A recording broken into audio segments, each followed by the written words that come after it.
Hey guys, MTK The Talktopus, and I'm out here at the recharge zone. Now, this area of land is over a big limestone interweaving set of caverns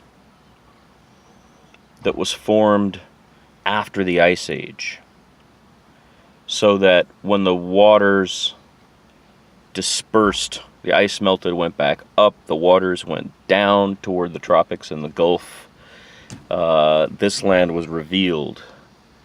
And it has this porous limestone structure underneath it that is extremely special. This is called an aquifer. And of course, the largest aquifer in the United States is the Ogallala Aquifer, which stretches all through the Midwest and provides water to all those farms and ranchers. And it's being encroached upon as well. But we have a slightly smaller aquifer here in South Texas that's part of the hill country area, the Edwards Aquifer, the Balcones Plateau down to here, and surrounding areas.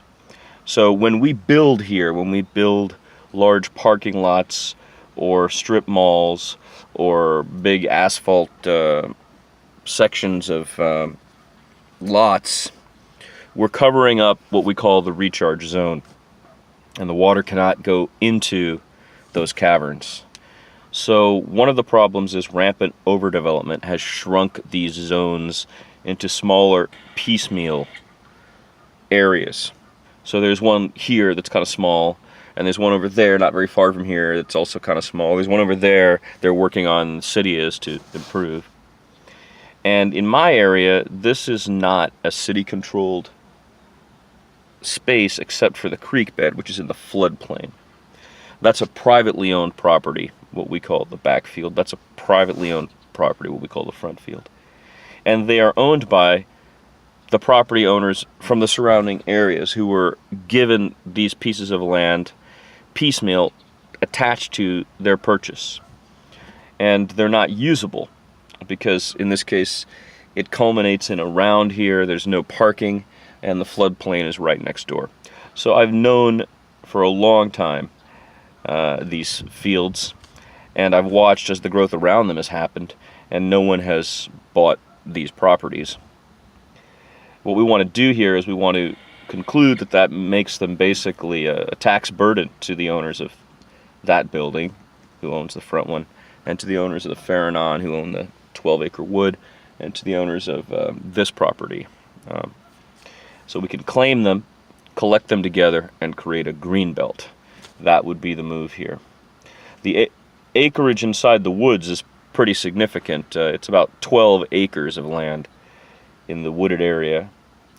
This is about almost an acre, and the one behind me is about 1.5 acres.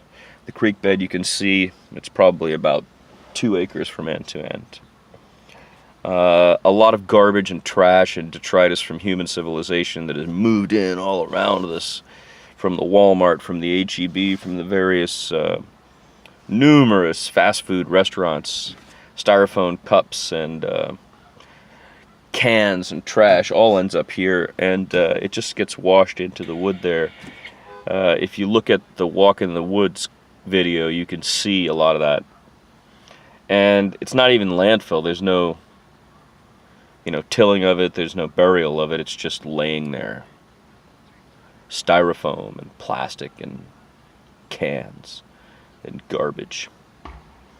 So one of the things that would be nice to do would be to block off that De Zavala Road right behind me a little bit better, so the trash can't just get chucked into the area.